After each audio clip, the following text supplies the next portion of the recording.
Wins the KPMG Women's PGA Championship. One of the LPGA and PGA club professionals in the field this week. Tremendous. Sung-Hyun Park is the KPMG Women's PGA Champion. Brooke Henderson closes out Lydia Ko with a birdie in the first playoff hole. What a clutch up and down for Hannah Green from down under. 19 under, 5-shot victory. Tap in putt, and Se-Young Kim is now a major champion.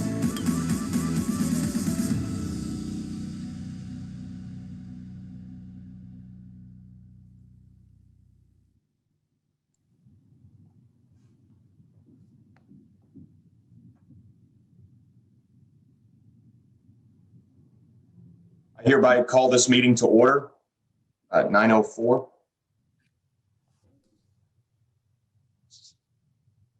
Good morning, everyone. Thank you for that video getting us started. We'll be hosting the 2022 Women's PGA Championship at Congressional next summer. So we look forward to that.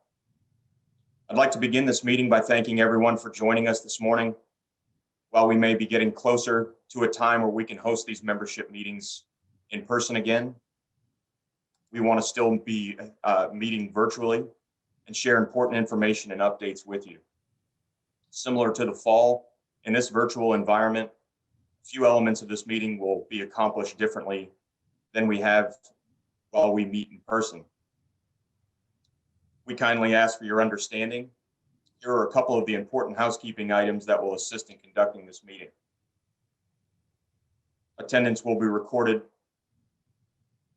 for today's meeting by individually entering your full name and your PGA identification number in the chat. If you have not already, please enter that information now. In order to receive MSR credits for today's meeting, you must enter this information within the next 15 minutes. While we conduct roll for the chapter board of directors later in the meeting, only officers will reply verbally. The rest will be recorded in this registration check-in process. On the screen, you will see your officers and others that are presenting during today's meeting. While you will be able to hear them, we will not be able to hear you. If any questions or comments are needed throughout the meeting, you should enter them in the chat feature. This will include open forum items. In order to make this call more like a meeting and less like a streaming television show, we encourage that you use this chat feature. This will help the meeting be more interactive. So please ask questions, make comments in addition to typing your name and your identification number during registration. Executive Director John Gould will serve as the moderator and will read any questions and comments as possible. If we miss any of your questions or comments during the live meeting, we will be sure to follow up with you directly. Mr. Andrew Newmarker from Williamsburg Golf Club will serve as our Sergeant at Arms today. Mr. Newmarker will ensure everyone in attendance remains in order in accordance with section policy. I ask that you ensure that the staff close this meeting registration 15 minutes after I call this meeting to order. Mr. Matthew Schulze from the PGA Magazine and former section president will serve as our parliamentarian. On behalf of the parliamentarian, please note that everyone having new business that they wish to discuss must submit their requests in writing in the chat to the secretary by 9:30 a.m. or before the new business section is reached in the agenda, whichever is first. Our secretary, Kevin Haney, PGA head professional at Spring Creek Golf Club, will now call the roll of the board of directors.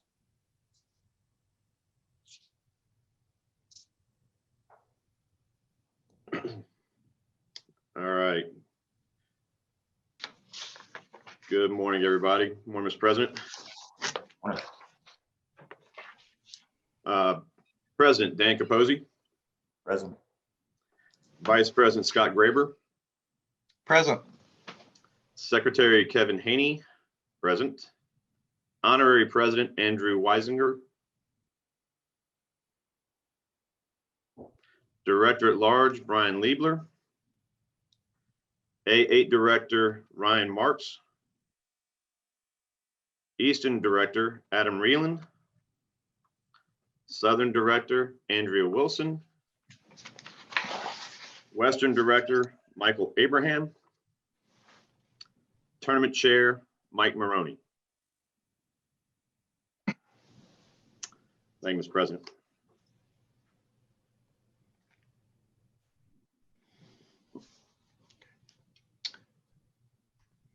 Good morning, everybody. PGA professionals dedicate their lives to serving their members and customers and to the promotion of this great game. While newly elected members join our ranks, we also lose many colleagues each year. I now ask for a moment of silent meditation for those beloved MAPGA professionals who have died since our last chapter meeting. Hank Lee Majeski, PGA, past section president and Hall of Famer, formerly of Wakefield Valley Golf Club in the Northern chapter. Eric K. Suvak, PGA, formerly of Hodson Golf in the Southern chapter. Daniel B. Horn, PGA, formerly of Stonewall Golf Club and Everybody Golf School at Oakmar in the Central chapter. Troy A. Beck, PGA, MAPGA class of 2021 Hall of Fame member, formerly of Glendale Golf Club in the Northern chapter. We ask for a brief moment of silence for those members.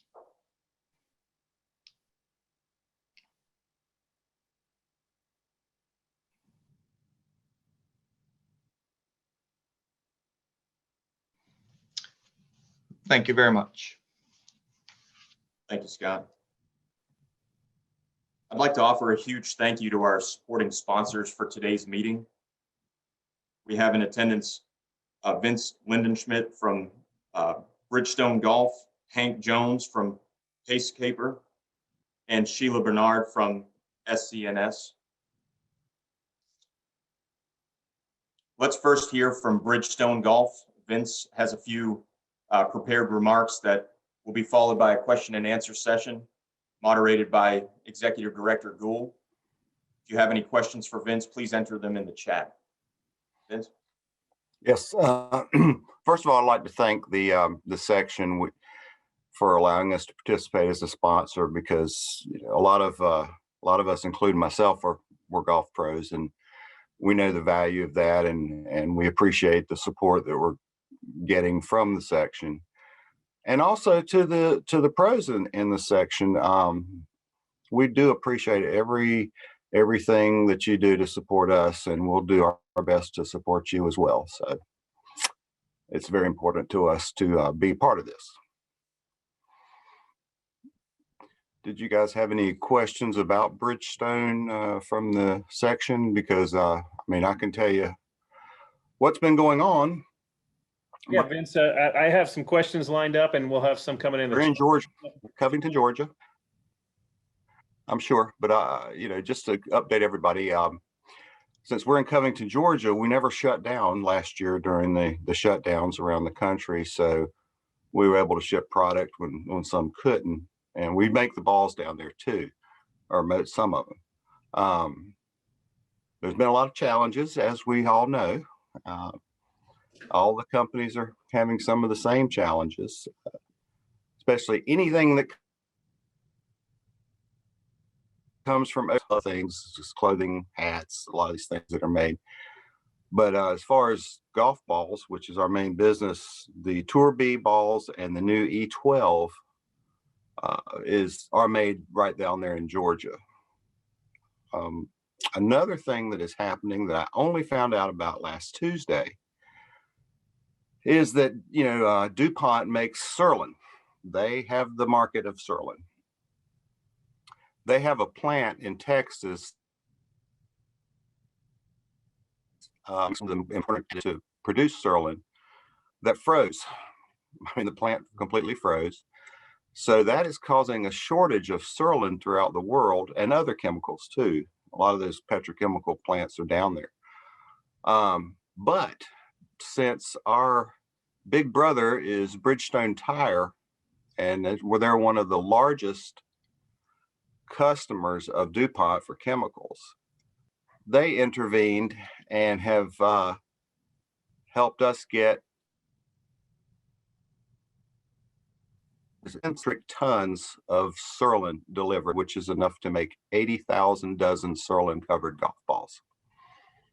Wow. So those are some of the challenges that are going on in the market on the supplier side. Yeah, I got to imagine, Vince, that everybody, as you said, all the manufacturers are struggling anytime they got to ship anything in. But so how long has Bridgestone been making golf balls? Since 1935. Wow. I've been here since 1985. Okay. And you said most So a couple of the balls were made in Georgia. The rest of them, I assume, are made overseas. And yeah, we've got like some of the lower end, like the value balls and things like that. We've got a place in Taiwan that sends them over to us, but not as quickly as they need to. But the global shipping, I guess everybody's heard about the global shipping, I don't know what crisis, or it's screwed up with not enough shipping containers in the world for some reason. And in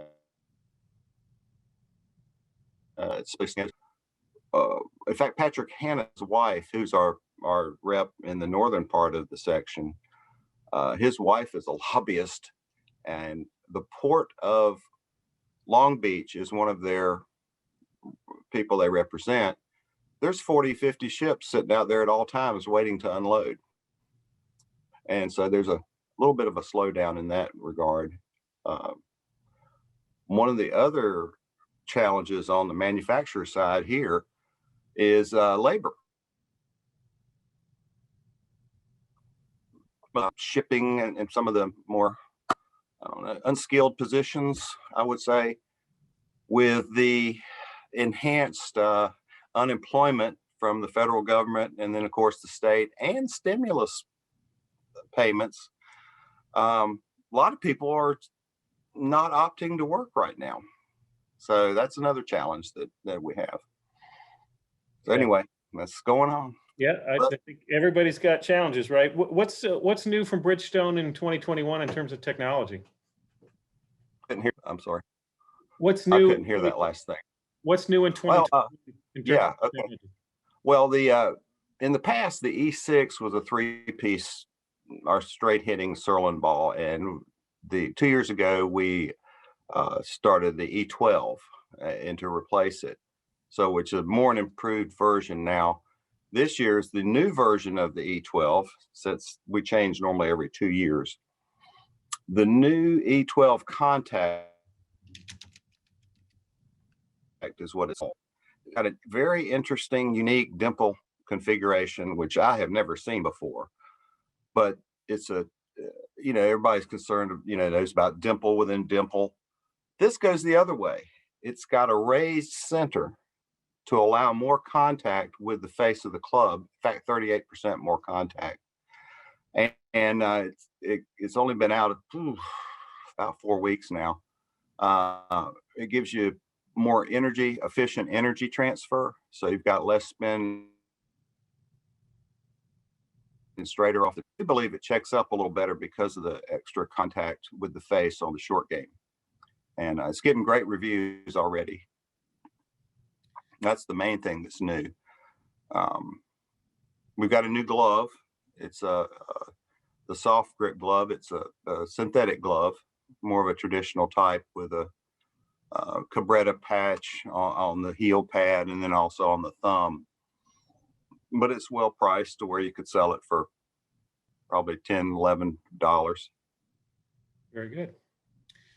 All right, Vince. Well, thank you. Those ain't new things. We're in clubs right now. Yep. Thank you. Clubs right now, so that'll come later.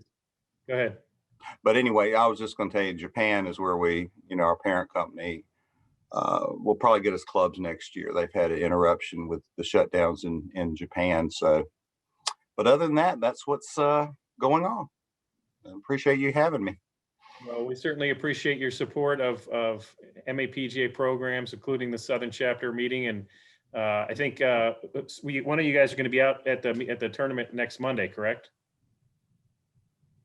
I missed what you said. I broke up here. I think one of your staff is going to be at the tournament on Monday, right? Representing Bridgestone. I believe so. Tour staff. Okay. Thanks very much, Vince. Thank you very much. Back to you, Take care. Dan. Yeah, thank you again, Vince, for your support of the chapter and the section. We'll hear from Thank you. Pacekeeper and SCNS a little later in the meeting. Since the minutes have been previously approved, published, and made available to the membership, I will entertain a motion from the floor to dispense of the reading of the minutes of the Southern Chapter Fall Meeting on October 12th, 2020, and the Board of Directors meeting February 2nd, 2021. Do I have a motion? Please enter your full name in the chat.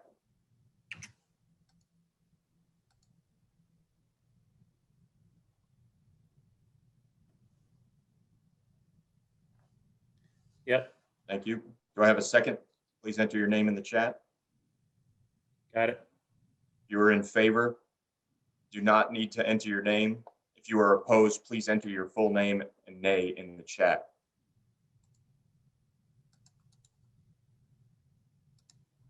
Motion passes. While there is not a vice president's report for this meeting, Mr. Graber will be sharing additional information with us during the committee reports. Kevin Haney will now present the secretary's report. Haney. All right. Thank you again, Mr. President. Again, good morning, everybody. Wish we were in person. I really hate these Zoom meetings, but hate missing seeing everybody's face as well, but hopefully soon. My secretary's report is available in writing and we will show in the next few slides. I would like to begin by recognizing all newly elected members since the fall section meeting.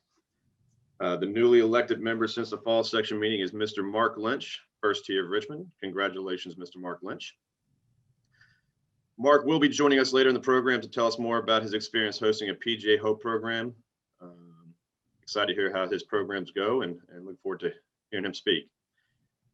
Next, please join me in congratulating those members who have celebrated a quarter century of PGA membership since the fall section meeting. Mr. Kelly Crovo, Old Monterey Golf Club. Mr. Jim Mason, Pendleton Golf Club. Mr. Robert Anuski, retired member. Mr. Glenn Pierce, Heron Ridge Golf Club. Mr. Rick Schuler, Stonehenge Golf and Country Club. And Mr. Warren West, the Country Club of Virginia. Congratulations, guys, on the quarter century. We also have the following guests in attendance with us here today. Mr. Doug Wirt, PGA Regional League Manager. He'll be speaking later on in the meeting as well. Thank you, Mr. President. That's what I got. Thanks, Kevin. At this time, we're now pleased to share a video from Dan Baker, our Senior Director of Partnership Development at PGA HQ. He's going to share some additional information on Golf Retirement Plus. And whether you're new to the program or have had it for some amount of time, I think there's absolutely something to take from this presentation. So without further ado, we do have a video from Dan Baker. Thank you. Hi, welcome to the Spring 2021 PGA Section Golf Retirement Plus overview. We're glad you can take a few minutes to join us and learn a little bit more about PGA Golf Retirement Plus, whether you're new to it and interested in opening an account, or whether you're a current account holder and you'd like to get some more information. I'm Dan Baker. I'm the Senior Director of Partnership Development for the PGA of America, where I oversee our relationships with the golf companies, sponsorship programs, what they do with the sections, with tournaments, with the PGA merchandise shows. We want to bring you some good information today, and I'd like to introduce Tracy Fenza from AIG. Hi, I'm Tracy Fayenza. I'm a Golf Retirement Plus specialist. I've been with the program for about 10 years now, so I've probably spoken with many of you already. I work directly with the PGA professionals, the PGA, the sponsor companies. So I kind of can see it from all different angles, and I'm here to answer questions and help the professionals as they get enrolled in Golf Retirement Plus. Thank you, Tracy. Today, we want to go through some things and give you a little bit of information on the benefits of Golf Retirement Plus and who can participate and how does it work. And then some statistics on Golf Retirement Plus. I think that might surprise you as to the success of the program and where we are today. And then a quick overview of our current sponsors, and then a Q&A with Tracy to talk about some of the most frequently asked questions or misconceptions. So on eligibility, all PGA members or associates are eligible if they're in good standing to enroll the program. You can enroll at any time. And the investment funds that AIG offers are a wide variety, from aggressive fund programs to conservative fund programs. And you can work with the AIG folks on what the best investment mix is for you based on your situation. And then in terms of sponsor contributions, our sponsors pay a royalty to PGA professionals. Those royalties are paid through the PGA of America into AIG and into your accounts. So we also like to talk a little bit about some statistics. So one of the great things about PGA Golf Retirement Plus is we just crossed at the start of the year the $200 million mark. We have $202 million in assets under management with AIG. Annually, we're generating about $7 million in royalties from the sponsored companies. The average account balance for a PGA professional is $27,000. The average sponsor contribution, or what PGA professionals can put in every year, is $1,300. And obviously, some PGA professionals put in less than that, and some PGA professionals put in a lot more than that. We have over 6,400 account holders that represent about 4,200 facilities around the country. And last year, we added almost 200 new accounts. And we're always looking to add head professionals who don't have an account as an opportunity for them to generate more revenue. So one of the things we looked at in studying Golf Retirement Plus the last few months was over 42% of all head professionals at a PGA recognized course have a Golf Retirement Plus account. That's in that 6,400 account holders. 42% of all PGA general managers have an account. 49% of all directors of golf have an account. So we think obviously that's really good penetration, and obviously having almost 50% of those participants is terrific for the program. One of the interesting things is that 47% of account holders own their shop, but 53% of all account holders don't own their shop. So often there's a misconception that if you don't own your shop, you can't participate. And then there is the opportunity for many of you who have an account and you're the head professional, the director of golf, or the general manager, that you can move money downward to your assistant professionals, get them to open an account, and you can contribute money to them. And especially maybe if your facility doesn't offer a 401k program for employees, that could be a good way to start your assistants on a retirement plan. So that's an opportunity there. And then our current sponsors, obviously we start with Titleist and FootJoy, who started the program with the PGA of America back in 1997. And then you can see we have several key equipment companies, apparel companies, gifts and awards, headwear companies, and a variety of PGA partners that are participating in the program. Many of these companies offer a royalty that's over and above any discount. So we encourage you to talk to your sales reps, talk to those sponsor companies, see how you can take better advantage of the Golf Retirement Plus offerings that these companies provide, because many times you might be leaving money on the table with their programming that they offer. So Tracy, I think at this point, we'd like to go to ask you some questions on some of the misconceptions or questions that you get consistently. So one is, if PGA professionals say, I don't own my golf shop, so I can't participate in Golf Retirement Plus, what would you say to that? This is a big one that we've been fighting for about 10 years now, ever since I've been here. You can participate in Golf Retirement Plus even if you don't own your golf shop.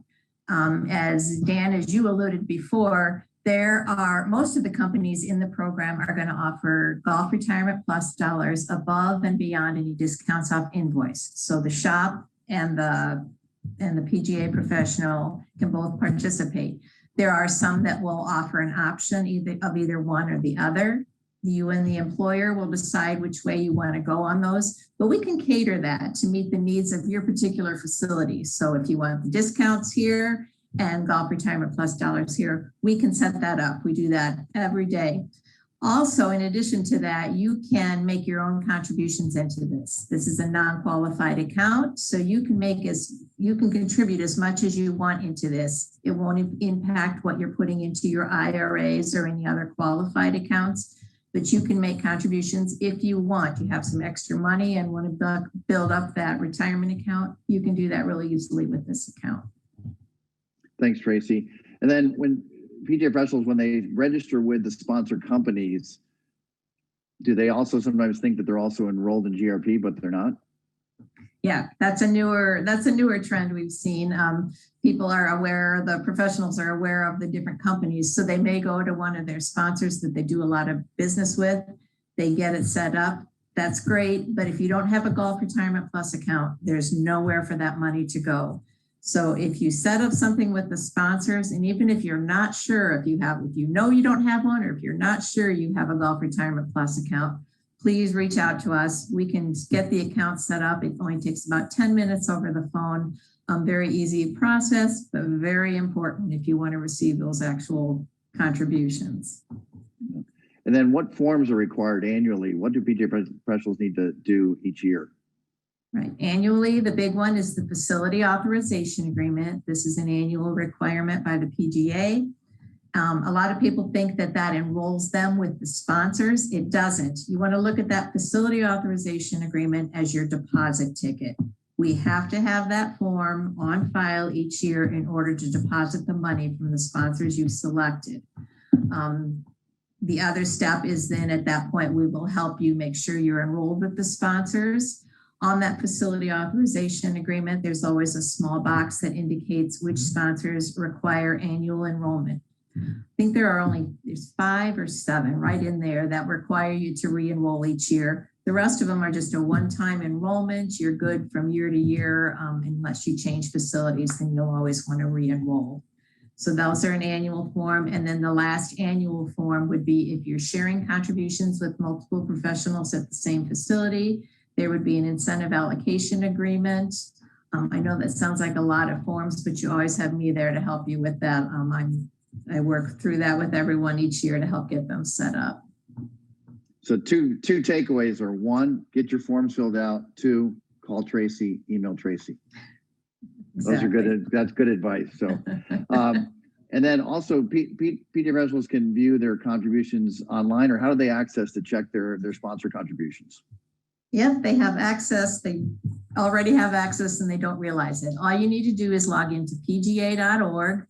When you're on the resources tab, click on Golf Retirement Plus. That is going to open up all kinds of information. You'll be able to see sponsor program information. If you click on account holder information, that's going to be your key page. You'll be able to see your sponsor contributions, so you can see what came in from what sponsors and when it deposited. That's a great way to tell if you're missing money from a sponsor. That would give you an idea. Maybe I should follow up with my sales rep. And the other thing you can do from that account holder information page is actually connect to your account at aig.com. So you can see your account, your investments, your values. You can make some small transactions online, but there's a lot of great information out there. It's all right there through pga.org. Thank you, Tracy. So if you don't have a PGA Golf Retirement Plus account, and you are the head professional director of golf or GM at your facility, get one. Take advantage of it if you can. Tracy can help you with talking to your employer about, if you don't own the shop, about what the advantages are and help you have that conversation. So we've got some information posted on how you can reach out and contact, and we're here to help you. And thank you for your time today. Thank you.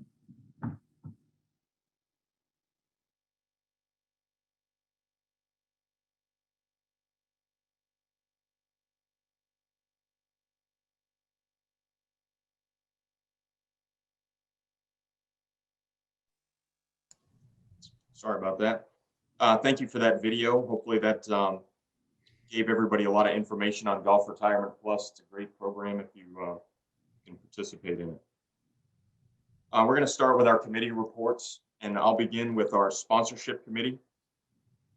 As always, we ask that you pay attention to the sponsors that are supporting us and try to support them and all of our companies that have supported our chapter and our section as much as possible. Obviously, last year was a very difficult time for our sponsors, many of whom had to defer their commitments to 2021. So we're pleased to announce that so far that we have 6 new brands and sponsors that have signed for 2021. Eagle Bank, Golf Dome, Golf Pro Payment, Pacekeeper Golf, Swing Golf Ireland, and Trade In Guys. Mentioning one of them, I'd like to pass it along to our second sponsor for today's meeting. I'd like to thank Pacekeeper Golf for signing as a new sponsor and introduce Hank Jones, who's here with us live today for our meeting, and do a presentation and a question and answer session with him. And I'd like to pass it along to Hank, please, and give him the floor. Thank you, Hank. Hey, everybody. I hope you can hear me. Thank you guys very much for having me on this call. So what I'm going to do now is share the screen.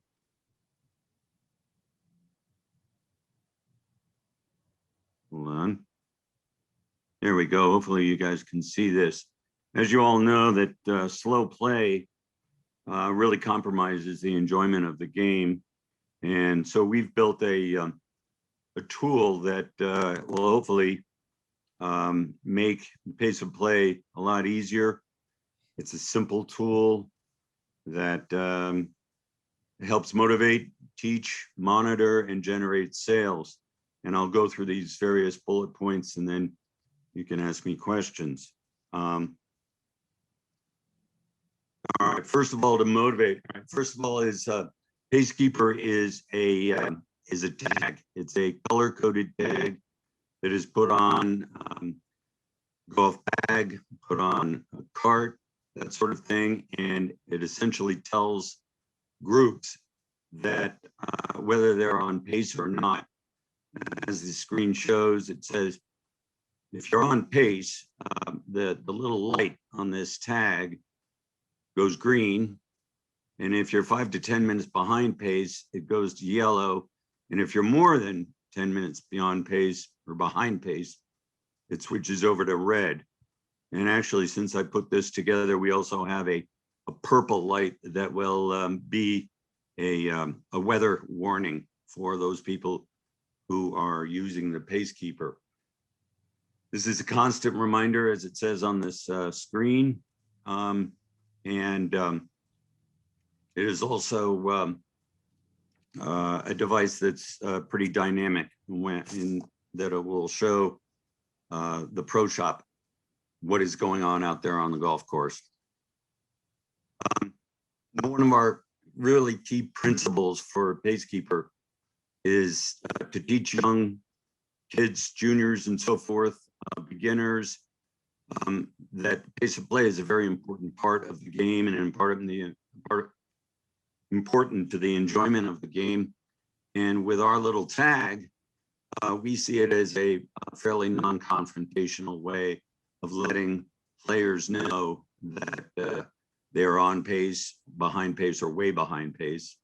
And it allows them to police their pace and not have to rely on rangers or marshals or whatever. So it is a somewhat family-friendly reminder for those people.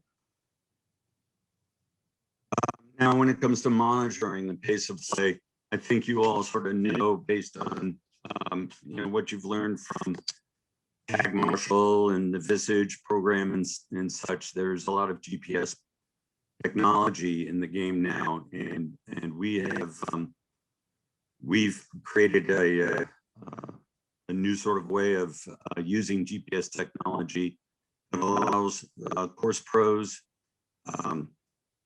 to monitor what's going on out there in a very simple way. This is not an app. It's essentially it's a website.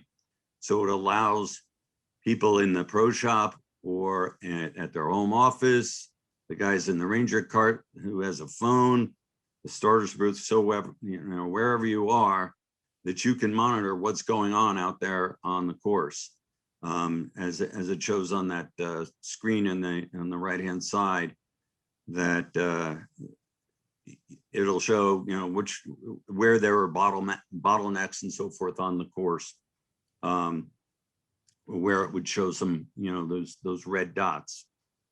So it's very user-friendly on the administrator side of things as well. All right, it also allows you guys to analyze pace of play with a pretty simple procedure. Again, it's somewhat similar to some of our competitors, but it does have a variety of variables that allows you to run a more efficient operation and have specific details on who might be one of the slow players and so forth, and gives you factual information to rely on to the players or to the golf committees and so forth at your clubs. All right, and then finally, since this is a light monitored kind of program for the golfers, it does give you guys an opportunity to give players an incentive, if you will, to come back to the club where they can, buy a hat or buy a beer or get a lunch or whatever. And what we call it is finishing on the green. So when they're at the 18th hole and their little gizmo is green, they know that they potentially could be rewarded if they go back to the pro shop or go back to the clubhouse.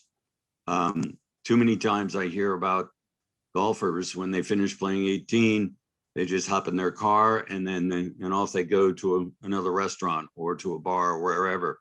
This perhaps will give them that much more of an incentive to come back to the clubhouse and get a discount, whatever you want to offer to get them back to the clubhouse.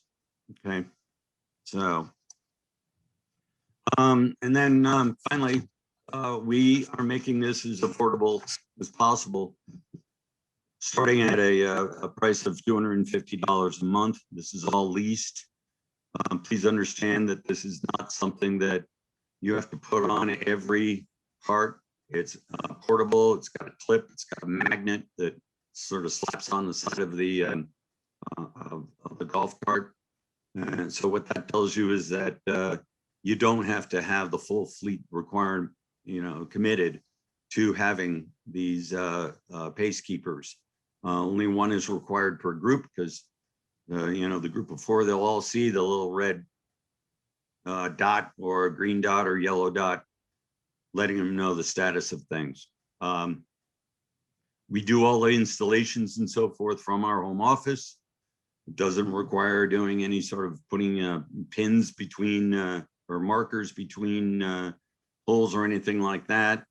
We have a variety of options when it comes to how long your commitment is, depending on the compromises you have due to weather or the climate and so forth. So we've got options of 4 months, 8 months, 12 months, and 24 months. As it says, it's designed to simply fit your needs and to motivate, teach, and monitor for league play, tournaments, shotguns, daily play, all that sort of thing. We're introducing this thing this year. I'm a serial entrepreneur. I've been doing a lot of entrepreneurial things since the 90s. We've taken care of, or we've done. Hey, Hank, we got some questions in. Good. Okay. So anyway, great. Fire away. from Matt Brennan, how easy is it to change the pace time when you switch to cart path only? It's very easy in that. Hold on a sec. I'm going to do a stop share. Here we go. Okay, you guys have me? I don't know if you do have me, but yeah, there's a very easy user interface. What we do by default is have par fours at 14 minutes, par fives at 18 minutes, and par threes at 11 minutes. But the user interface allows you guys to, if you want to have a shorter round or whatever, you can just plug in the easier par threes at 9 minutes, or the easier par fives at 17, or the harder ones at 25 minutes, whatever you want.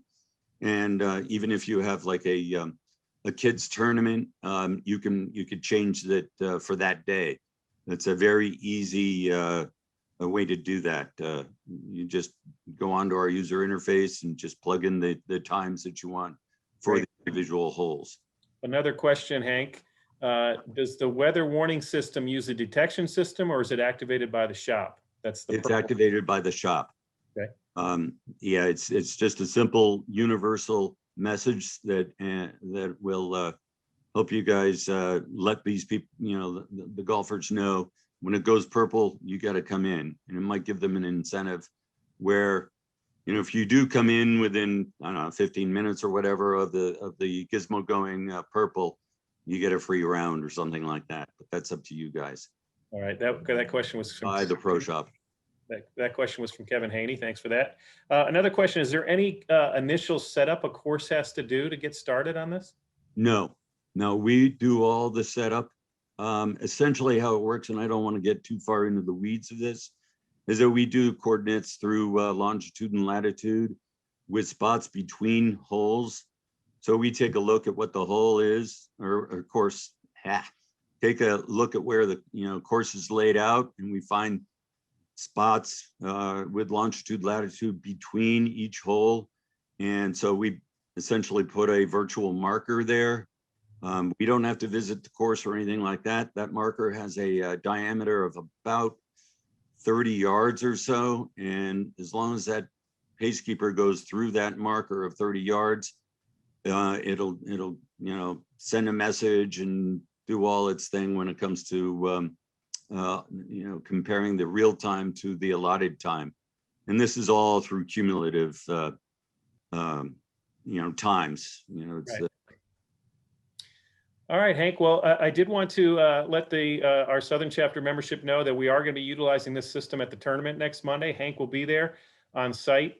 So we will have one of the gizmos with each group, probably on one of the carts, and you can see how it works. And Hank will be there, so you can talk to him about it and maybe see if that's right for you at your shop. So Hank, we really appreciate you joining us and showing off your wares, and we'll see you next Monday too. Okay, great. Thank you very much, John. Yeah, you're welcome. Thanks, everybody. Thank you, Hank. And to the tournament committee report. All right. Thank you, Dan. Thank you, Mr. President.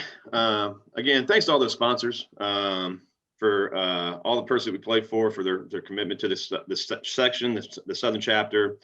John, just a question on that pacekeeper. We're going to use that instead of the red flag, so I can be aware when my red dot goes on, I'm on the flag. It's just a joke. I know it's not a serious question. Yeah, so. I'm going to put the red flag on.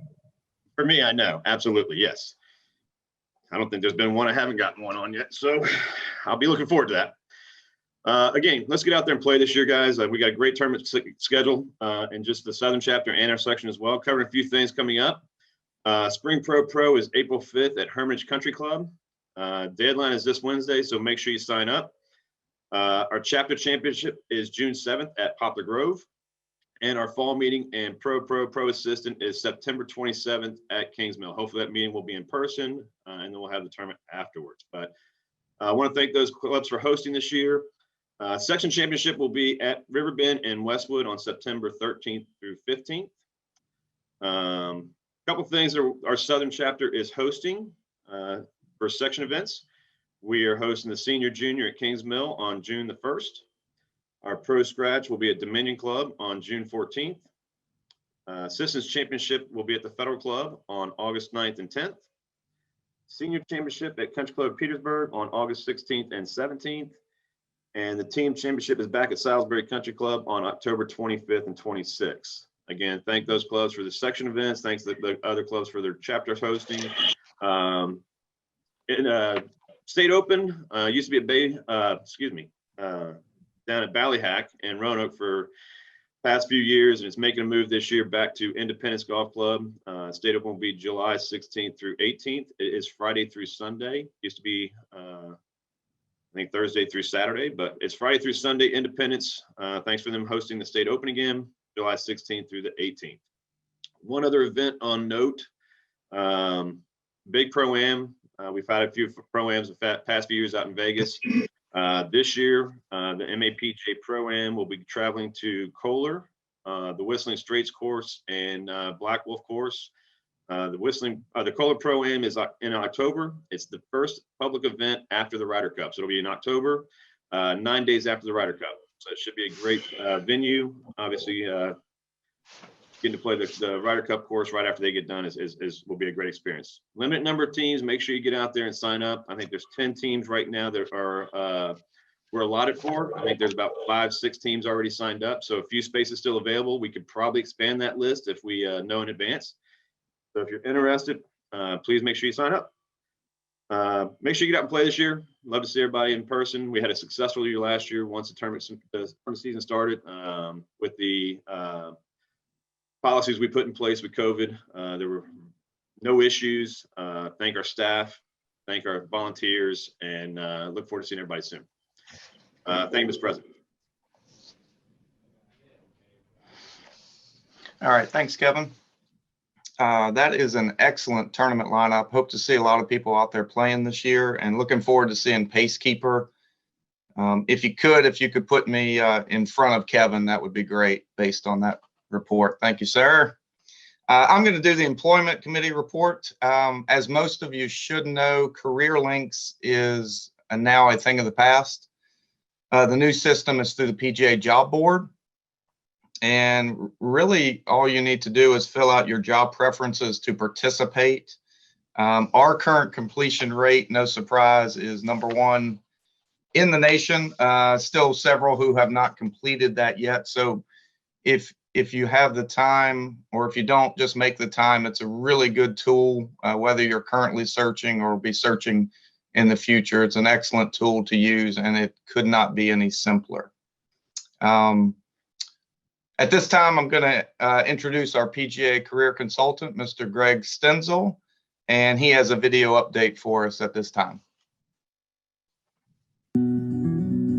Good morning, this is Greg Stenzel, PGA Career Consultant for the Middle Atlantic and Tri-State PGA sections. And thank you for letting me share just a few minutes with you this morning. I am happy to report that with the help of our IT department, they have completed the compensation survey tool. Log in today and update your information. It's not only a help to you when you're looking for a job or negotiating a contract, but it's also a help to your other fellow professionals and employers. I would also like to make mention that you can use the compensation survey tool to update your information at any point during the year. So if you happen to take a new position where your compensation changes, simply log into the compensation survey tool and update your information. As we enter the second year of the COVID pandemic, I want to make you aware of a program called the Employee Retention Tax Credit, which may be available for you and your facilities. It's a tax credit that's paid on wages made to your employees. You may ask, do I qualify for the Employee Retention Credit? Any employer that had its operating hours reduced due to the government order is considered to have partially suspended its operations and would have the availability to apply for the ERC. It's a credit on federal taxes that employers pay on wages and salaries. It's a tax credit, not a loan, and can be applied to any current payroll. Facilities that qualified for the ERC in 2020 would have 100 or fewer full-time employees. A full-time employee would have had to have averaged 30 hours of service per week or 130 hours per month. Facilities would earn a tax credit of 50% of the qualified wages up to $10,000 for a total of $5,000. And employers could still ask to receive that credit by amending their Form 941. Qualifications changed in 2021, allowing facilities to have up to 500 full-time employees. The credit also is increased to 70% versus 50% in 2020. This means that you can earn a maximum credit of $14,000 per employee, available over 2 quarters, $7,000 each quarter. And you may apply early with the IRS by using Form 7200. Facilities can earn even a bigger employee retention credit by using a strategy along with the PPP. Make sure that you check with your payroll company or your CPA. They should have all the information you need to fill out the 941 or the 7200 form. As always, I wish you the best in your career and in the upcoming season. And again, please complete the compensation survey and take advantage of the employee retention credit available to you at your facility.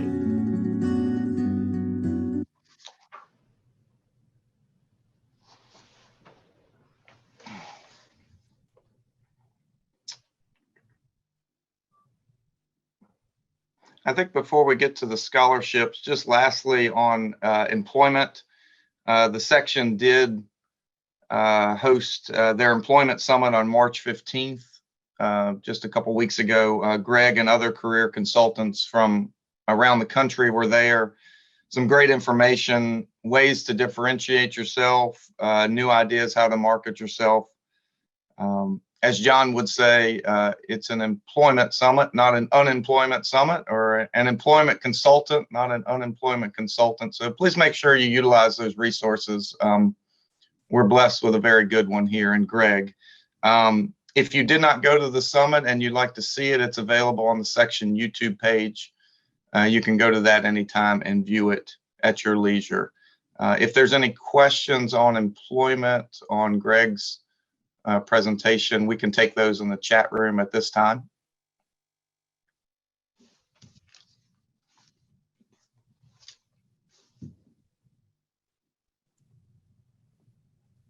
Go ahead, Dan. We'll keep moving. Okay, thank you, Scott. Thank you, Greg, for the video. On to the scholarship committee report. The PGA Financial Assistance Fund, or as we call it in the PGA Family Scholarship, was established in 1986, provides scholarships to children and grandchildren of PGA members. Since its inception, PGA of America has awarded over 3,000 scholarships, totaling just over $7.5 million. The deadline for this scholarship application window has been extended to April 5th. Those not chosen to receive the national scholarship can be considered for the Bill Deck Fred Funk Family Scholarship at the section level.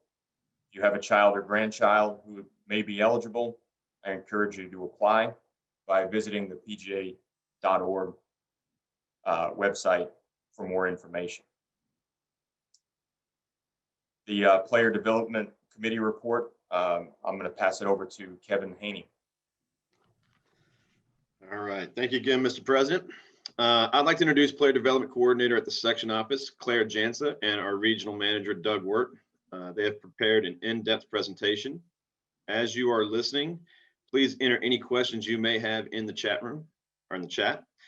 Doug and Claire will be available to answer those questions following their presentation. Good morning, chapter members. My name is Claire Jansa, and I am your Player Development Coordinator for the section. I'm originally from South Dakota, and I'm a second-generation PGA professional. This is going to be my third season in the section. I've met many of you, and I'm excited to continue to meet more of you. Today, I have Doug Wirt, our Regional League Manager, here to answer some questions on player development opportunities that we have here in the section. Some you have already heard of or maybe participated in. And we also have a few new opportunities that we want to share with you. Doug, thank you so much for joining us today.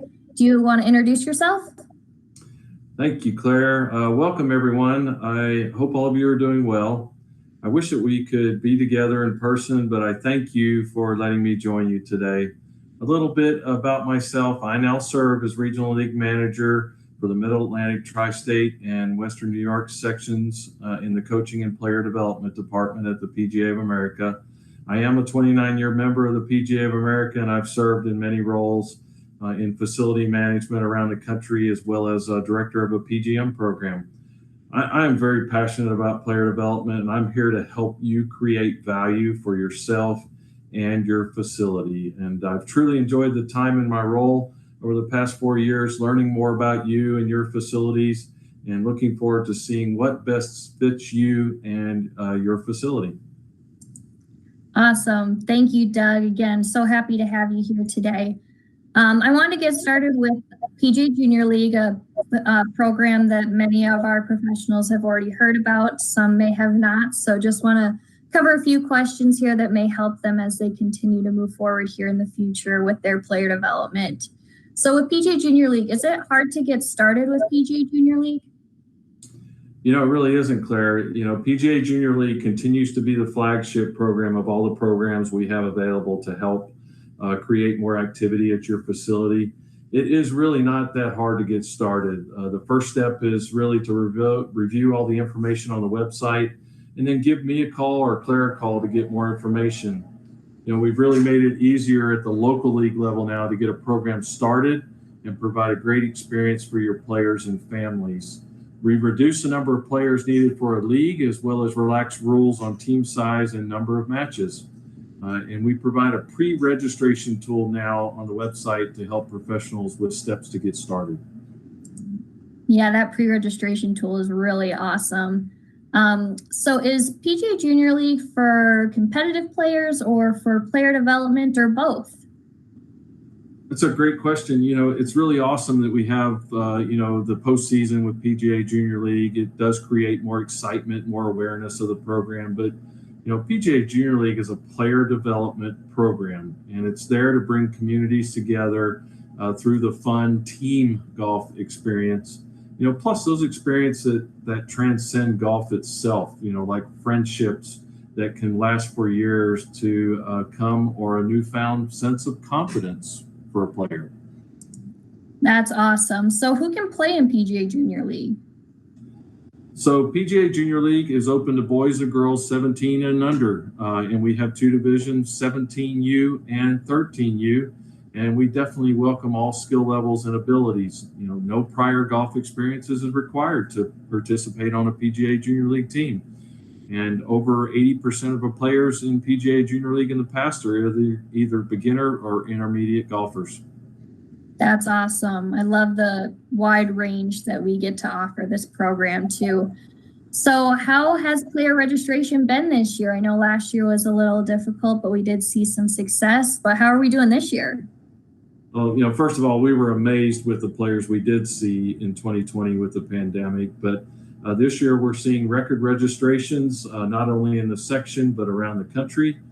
As of March 3rd, we've seen an increase of 47% number of players in the section, and across the country, we're seeing a 61% increase.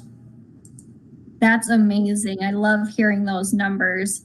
So with hearing how amazing player registration is it too late for a facility to join PGA Junior League? It's really never too late. You know, we set some deadlines so we can put leagues together, but we can work on getting you into a league, or you can host an in-house league at your facility. You know, if you want to participate in postseason, you only need 24 players this year. If you're not worried about postseason, you can register as many players as possible and host a program at your facility to get started. Awesome. So then, talking about in-house, is it hard to run an in-house league? It's not difficult at all. I've hosted an in-house league in the past as a captain and really enjoyed the benefits of doing so. You know, you have everything at your facility. So it's easier with scheduling, easier with team sizes.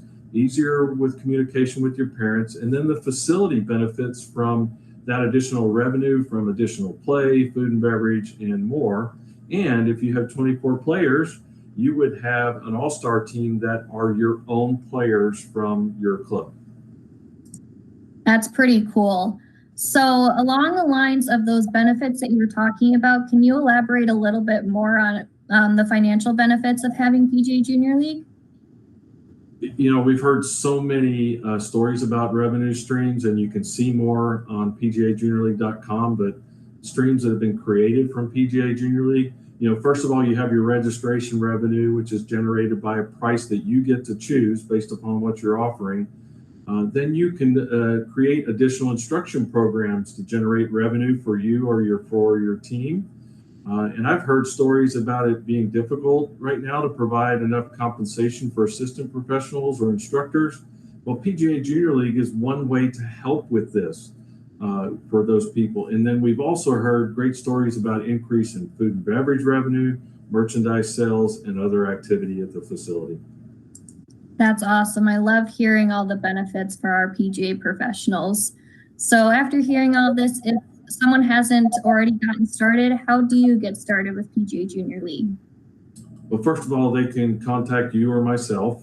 And then the other thing is go to PGAJuniorLeague.com and click on the Captains and Coaches tab to get more information. And if they want to give me a call, my number is 719-351-2738.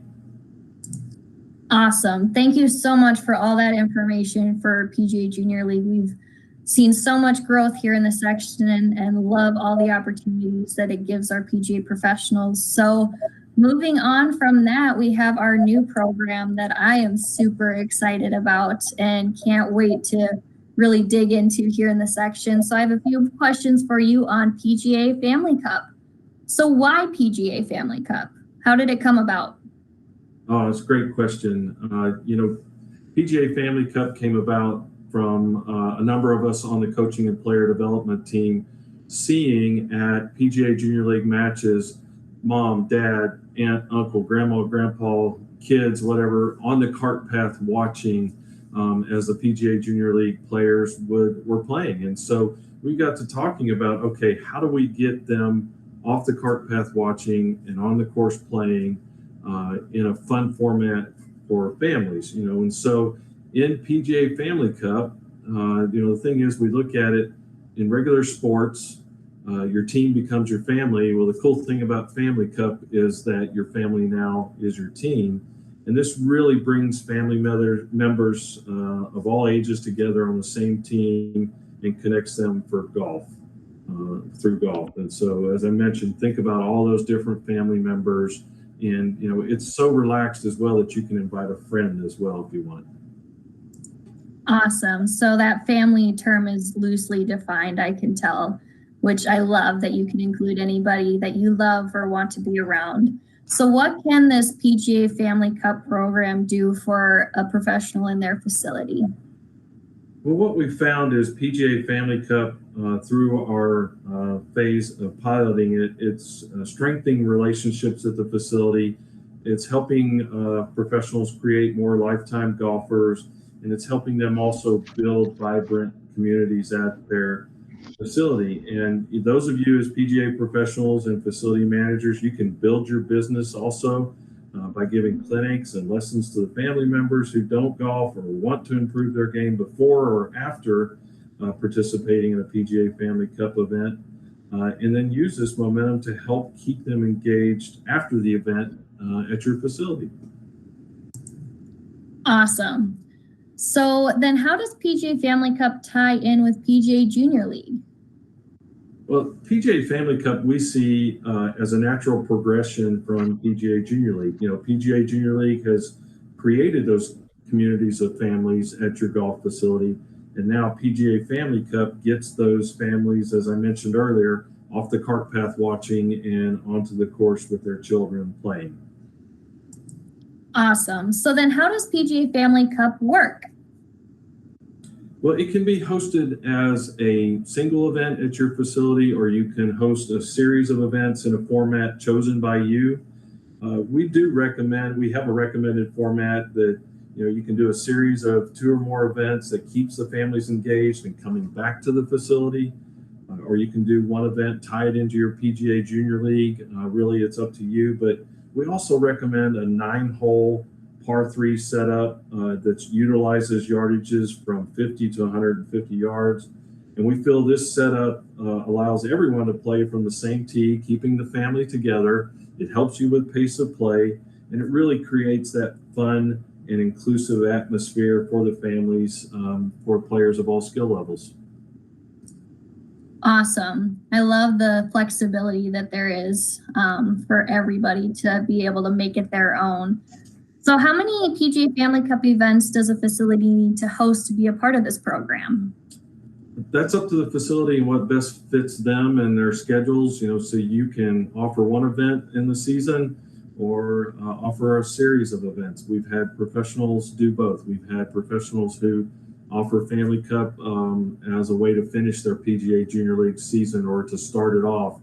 And then we have professionals around the country that have hosted a series of events, once a month, and even seeing success stories of hosting PGA Family Cup on a special themed night, dinner and your food and beverage, and the family staying, for that themed night. So that's really up to the professional what best fits them. Fantastic. So how do our PGA professionals get started with PGA Family Cup?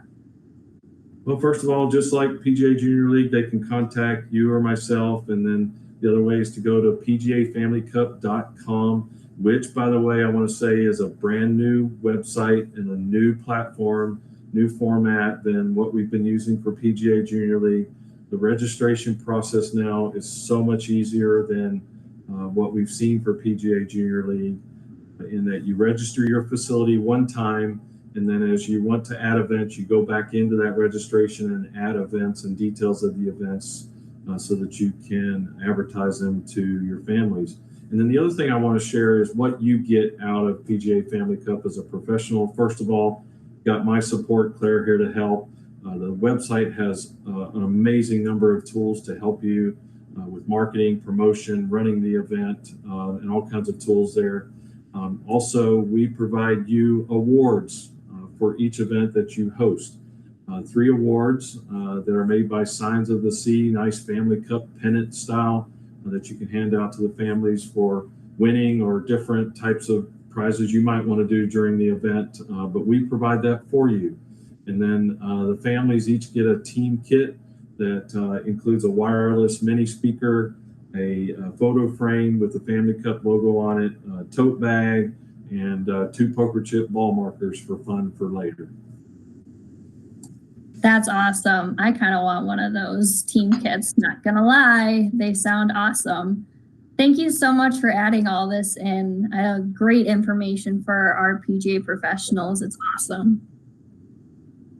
Yeah, I really appreciate the time. And, one of the things I want to talk about next and ask you questions about is a new program, Doubles Golf, which we in coaching and player development see as a great natural progression for players as they get older or want to participate in more events at their facilities. So, first of all, tell me a little bit about Doubles Golf and then who can participate. Yeah, so like you said, Doubles Golf is a great progression. This program was brought to us by Jack Nicklaus and the creators of PGA Junior League, and it's the new trademarked style of the 2-person scramble 9-hole format. It's a great way to have a quick, easy way to get your members out and playing and increase this play that we're seeing at your facilities. And what's great is anybody can be on a doubles golf team at your facility. You can have a husband and wife, you can have a father-son, mother-daughter, 2 best friends, cousins, aunts, uncles, anybody you can think of. When you register your facility and your members go and register as teams, they get to put who they are, how old they are, and they get to be put into a division that works for them. And anybody is welcome, and you can register for as many teams as you'd like, which is another great opportunity. They don't have to think about who they want to be on a doubles golf team with. They have an opportunity to be on a doubles golf team with anybody that they wish. That's really cool. It's just another great way to create excitement around the facility, plus give people more opportunity to compete and play and have fun. So what are the additional opportunities for facilities and professionals? Yeah, so once a facility is registered as a doubles golf facility, they have access to use the doubles golf format, the doubles golf logo, and anything regarding doubles golf, which also includes doing 6 to 8 week leagues at your facilities. You can do it for multiple divisions or only one division. And then you can also do just one-off events, so a couples night or a wine and dine night or a themed night, using that doubles golf format. And then you also have the ability to do a club championship. There's 5 main divisions that you get to do a club championship in, that gets to move on to a section championship and then to a national, much like PGA Junior League. That would be your men's, your women's, mixed, seniors, and adult junior.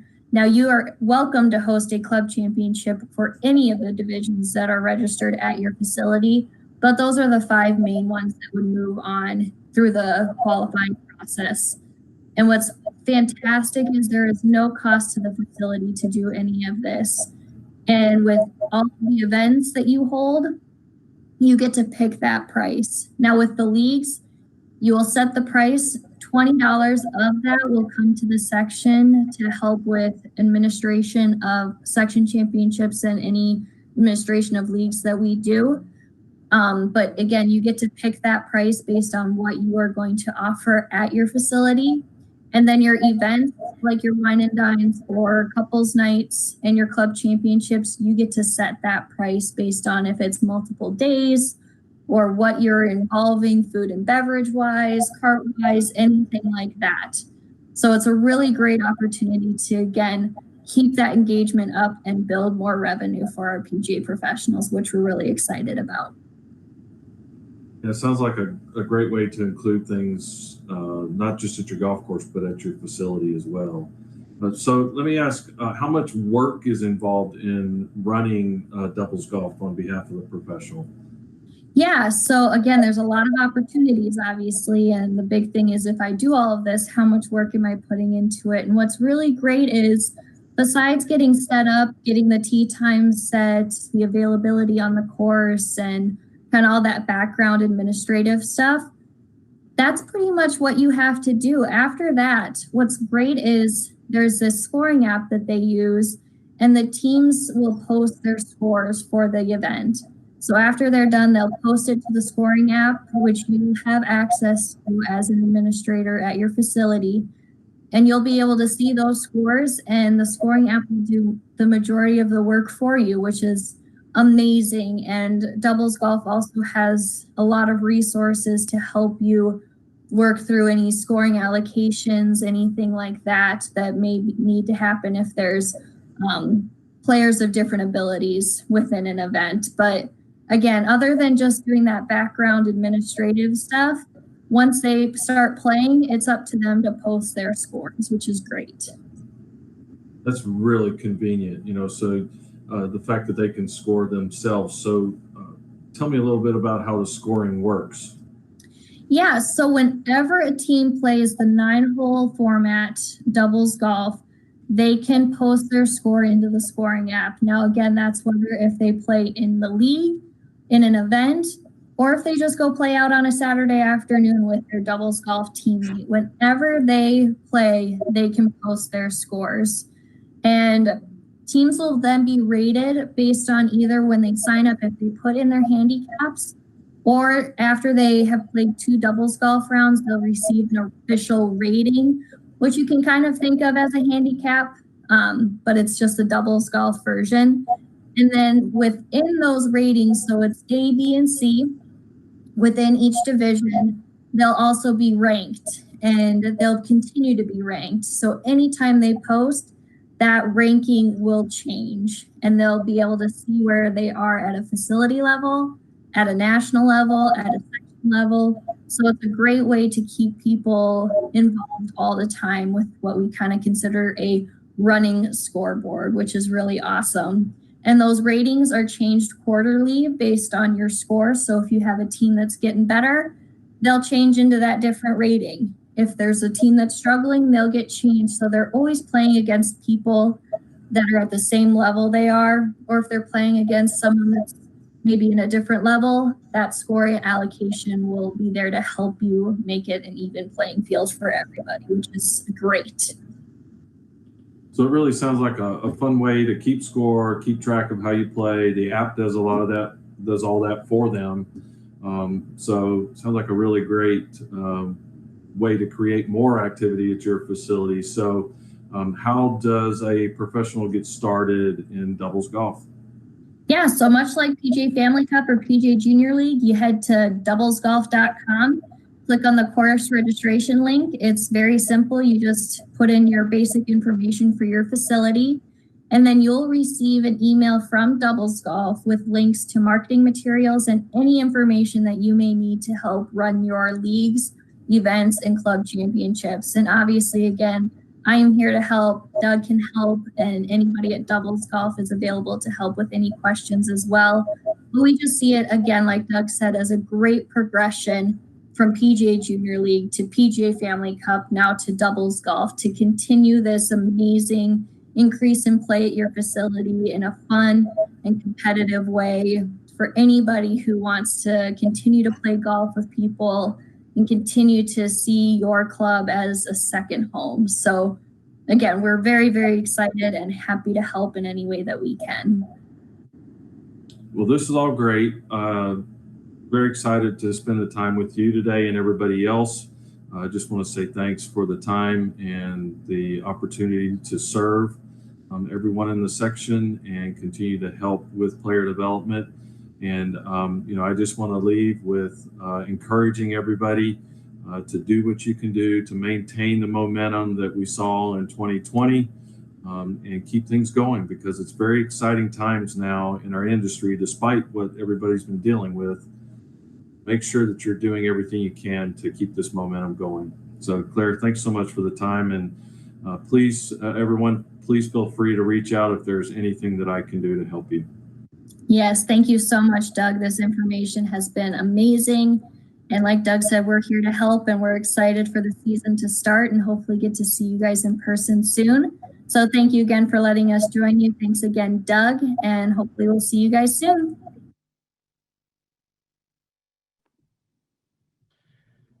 All right. Thank you, Doug and Claire. Great presentation. Very informative. A lot of programs out there to keep your members, families, juniors involved.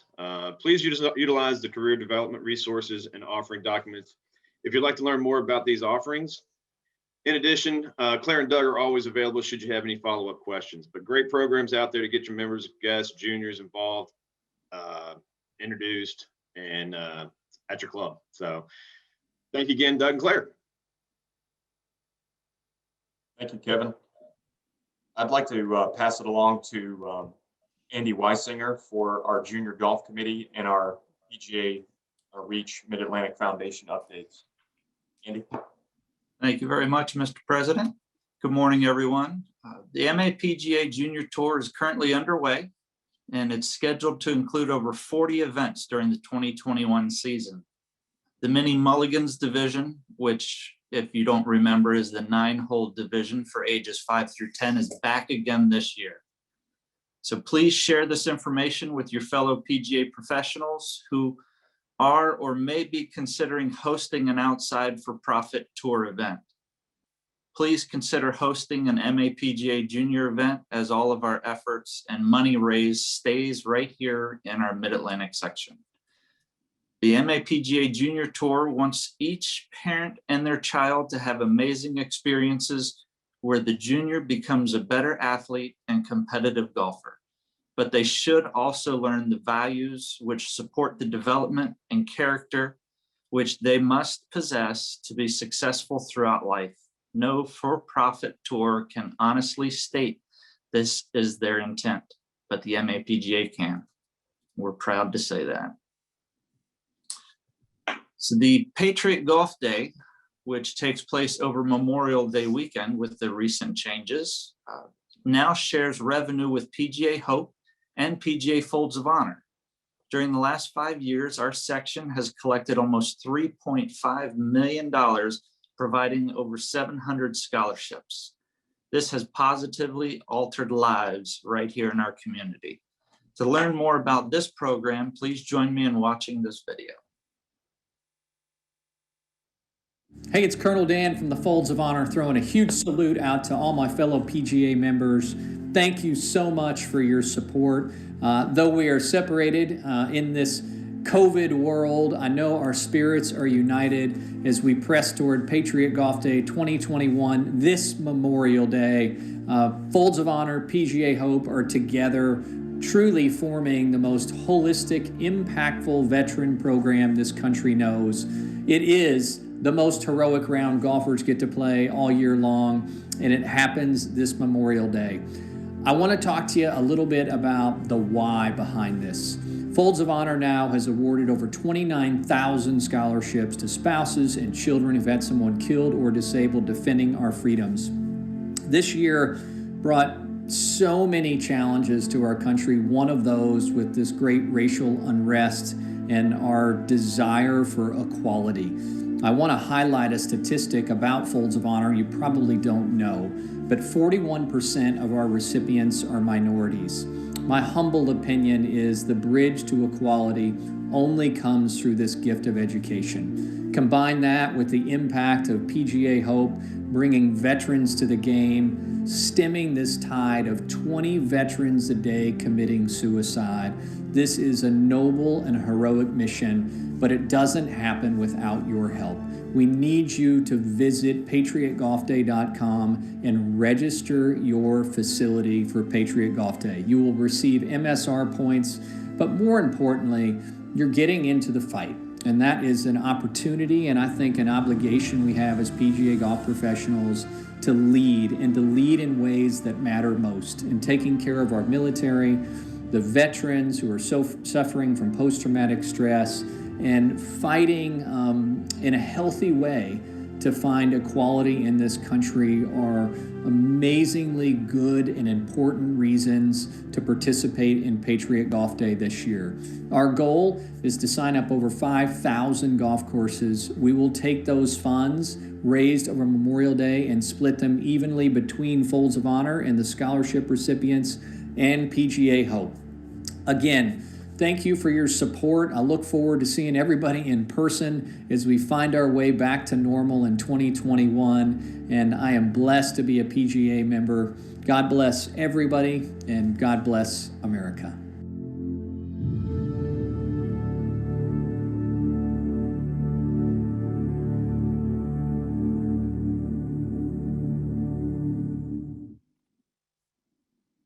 What a great video. Next, we're going to be joined by Claire again, along with Mark Lynch, the newly elected PGA member from the First Tee of Richmond. Congratulations, Mark. First, Claire is going to share a quick overview of the program, and then Mark will share some more information about his experience with PGA Hope. Thanks, Andy. Yeah, so I just wanted to give you a quick overview for those of you who have not heard of PGA Hope or may have a few questions about it. PGA Hope is helping our patriots everywhere. It is a free program for veterans. It's 6 to 8 weeks at a facility, and all of our professionals that help are trained in adaptive training techniques and know how to work around any post-traumatic stress or any injuries that may occur. We do have 3 chapters here in your Southern chapter that are going to be having programs this spring and fall. Mark is actually hosting one this spring. And then we also have at Red Wing Lake Golf Course, Joe Newell is going to be hosting this spring as well. And then Rick Zarlango down at Roanoke Country Club will be joining us in the fall. So we are super excited, and thank you, Mark, for joining. I do have a few questions to ask you to kind of get an idea of what PGA Hope has meant to you. So first, thank you again so much for being here. Coming from a military background, what has golf meant to you and others?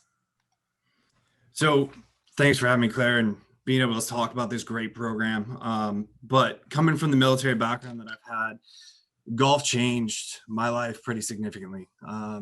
In 2013, after 5 years consisting of 4 tours overseas, I was in a dark place, to say it nicely.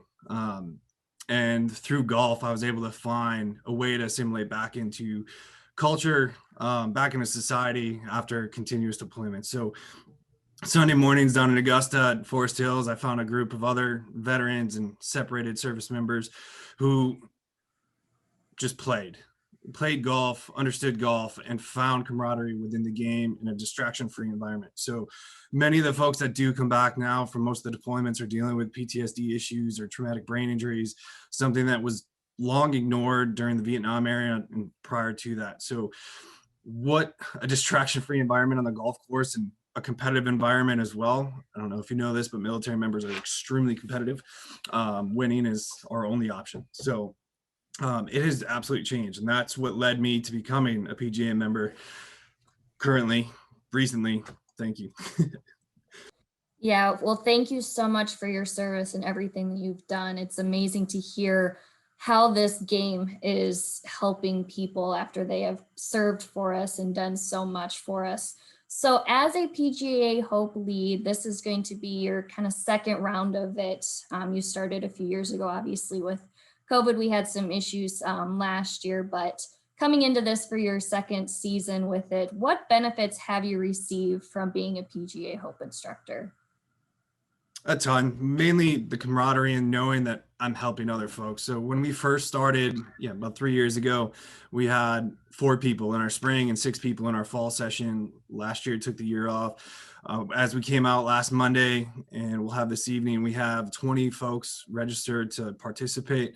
And we've worked expanding our relationships with other organizations that help offer golf. Fairways for Warriors being a big one for us. So not only do I and the other coaches, Gavin Parker's helping out this year, Ian Seymour, PGA Associates helping out this year. Not only do we get to interact with these folks and expose them to golf, but we also give them an opportunity to share with each other and just give them space to be themselves, to be a part of the culture that they're used to in the military. And from that, I mean, from a facility standpoint, they come back and they find loyalty to the facility, and knowing that they have a place that they can come intimidation free, be themselves, relaxed, and it turns into more rounds. It turns into more memberships. It just turns into more people being happy at your facility. Yeah, I've helped at a few locations, and just hearing the stories that they all have and the dedication that they have is amazing. So thank you so much for sharing kind of what this program has meant to you and what it's done moving forward. So I just want to mention, like Mark said, he has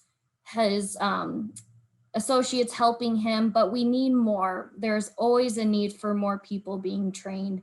And we're excited for the opportunity. We didn't get to have any training last year, but this year we have 2 opportunities to get trained here in the Southern chapter. We will be at Roanoke Country Club on April 22nd, and Mark will be hosting at First Tee Richmond, April 23rd. This is a full day, 8:30 to 3:20, full day of training. We'll have our national trainer coming up to teach you all of the adaptive training techniques and how to work with the veterans.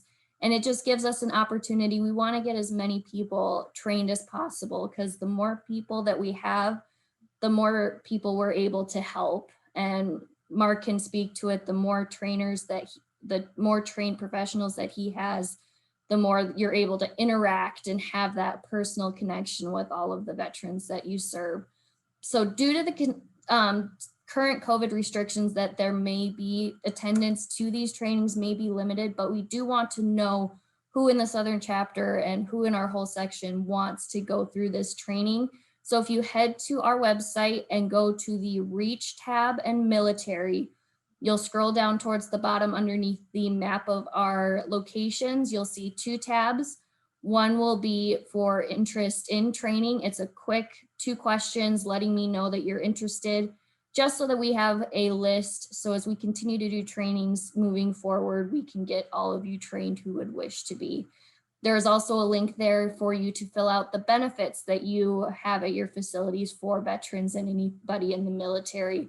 As we get people to graduate from our PGA Hope programs, we want to show them the opportunities that they have throughout our section to go to different golf courses, whether it's just one day they get a discounted cart fee or they get a discounted green fee. Any specials or offerings that you have for military and veteran, we'd love to know about it. So that link is there as well. Take you about 5 minutes to fill out both. So we appreciate it. And any questions that you have for me or Mark, we're here to answer anything, but thank you for listening. And we hope to get everybody that we can involved in PGA Hope and the great program that it is. So thank you, Mark, for joining. Thank you for sharing your background and what golf has done for you. Thanks, Claire.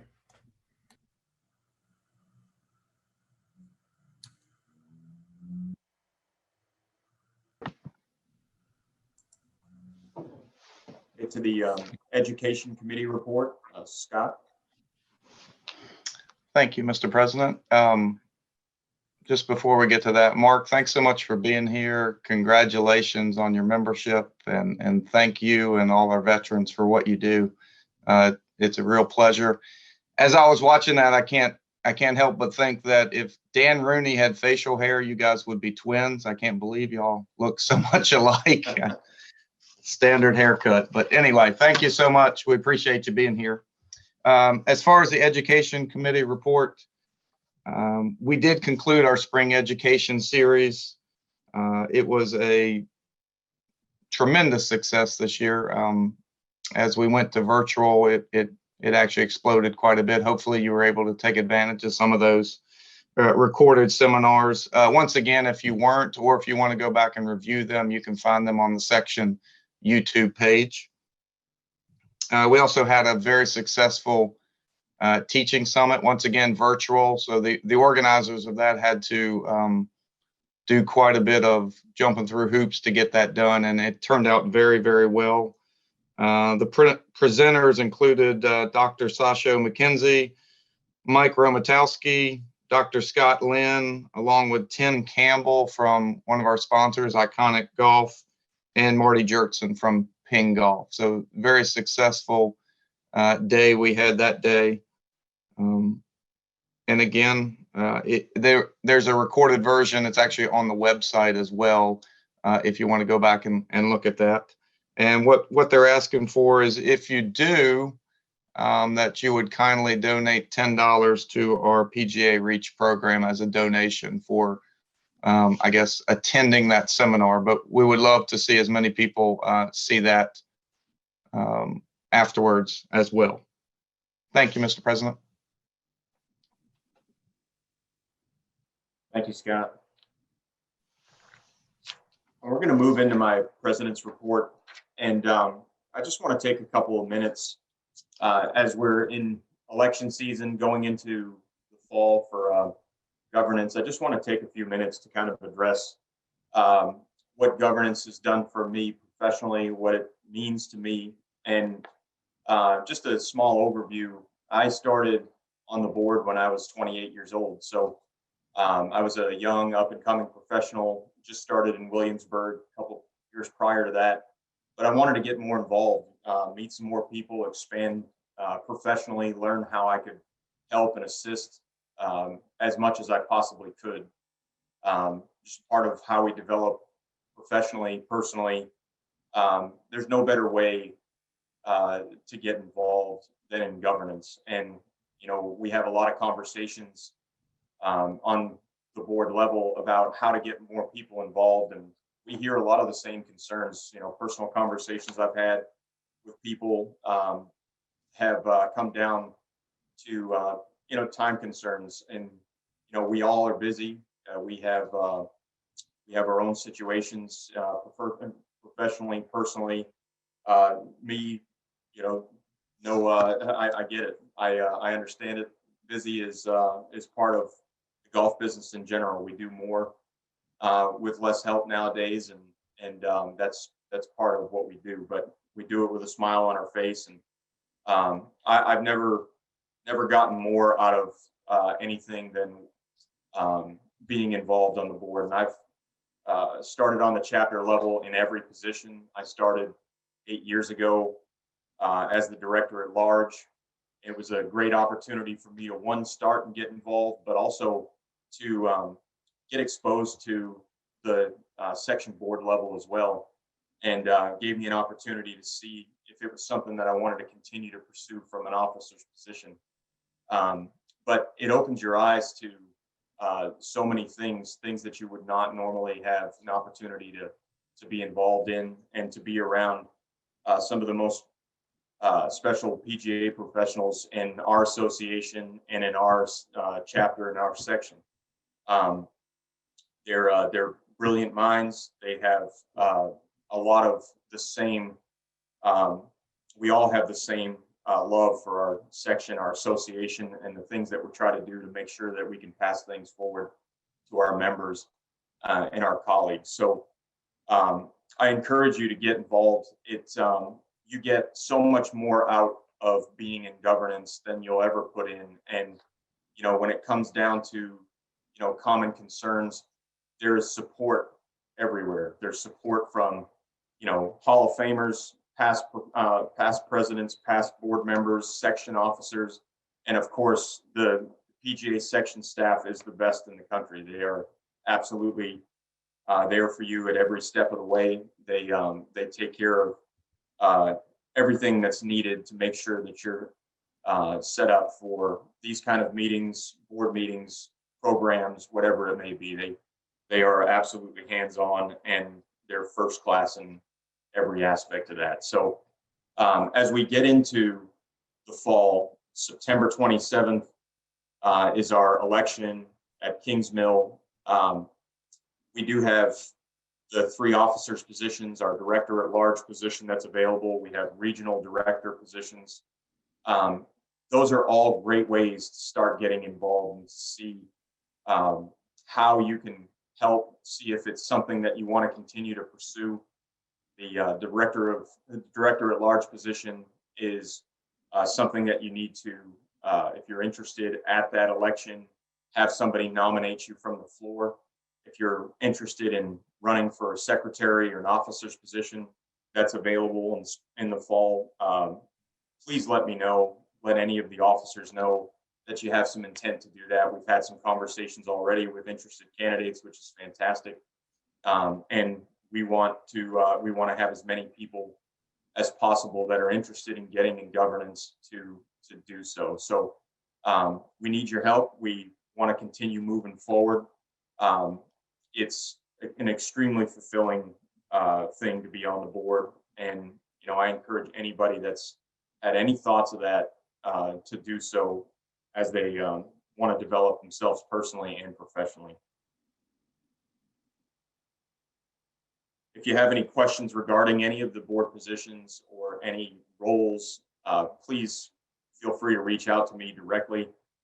Happy to have any conversations with people that want to learn more about what it takes to be in the board, and would welcome as many people as possible that are interested in running for positions in September.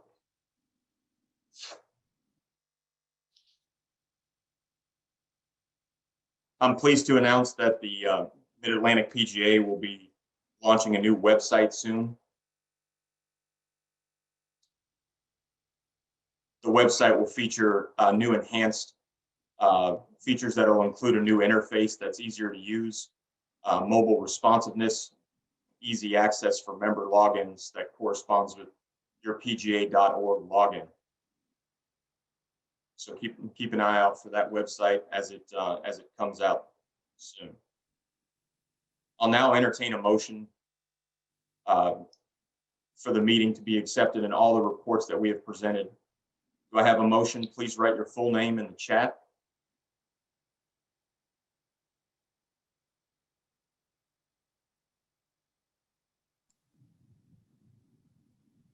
Thank you. Do I have a second? Please write your full name in the chat. Thank you. If you are in favor, you do not need to respond to anything. All opposed, please write your full name and nay in the chat. Motion passes. Next, please watch this quick video from our final sponsor of the day, from Sheila Bernard from SCNS.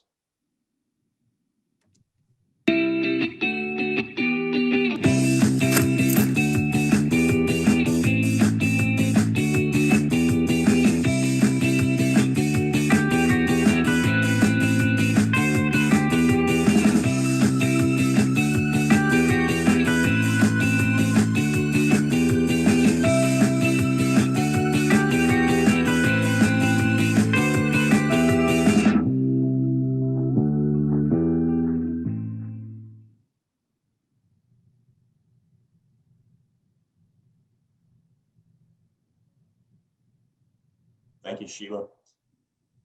Please make note of Sheila's contact information. Please reach out to her directly if you have any questions or if you would like to request a free sample box. Additionally, if you mention the Mid-Atlantic PGA Southern Chapter meeting, you'll receive 10% off your next order.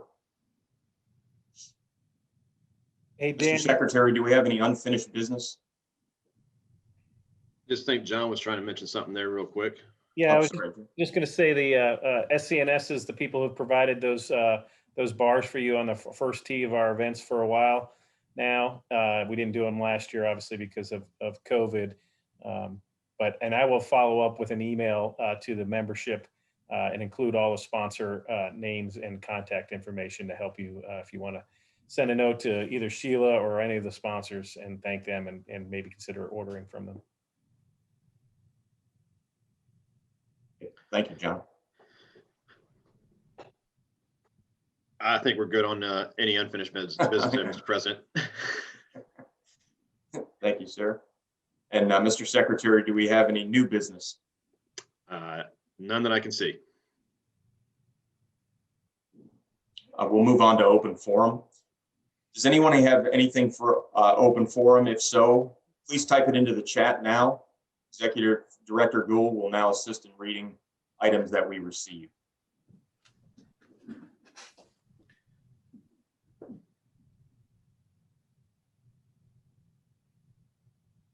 While you're entering your questions, just a reminder that PGA Tee Times is a new program that's come out. PGA HQ has announced this online tee time system, which is a huge opportunity for professionals to have online tee times marketed through the PGA brand without giving up trade times that incentivize lower rates. PGA Tee Times will protect your rack rates. So use that to your advantage if that's something that would help you and your facility.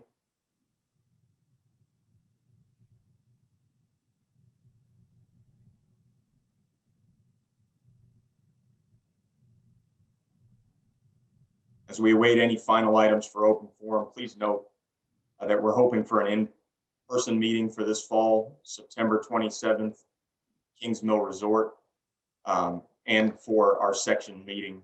So we hope that we'll be able to see everyone in person again for those meetings as we get into election season this fall. Mr. President, I don't believe we have any open forum items. Okay. Having no other items for open forum, we will conclude this meeting. Do I have a motion to adjourn this meeting? If so, please type your name in the comments.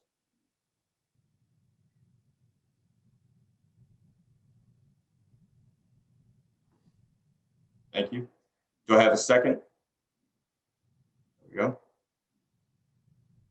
If you are in favor, you do not need to enter anything at this time. All opposed, please write your name and nay in the chat. The meeting is adjourned. Thank you, everyone. Thanks, everybody.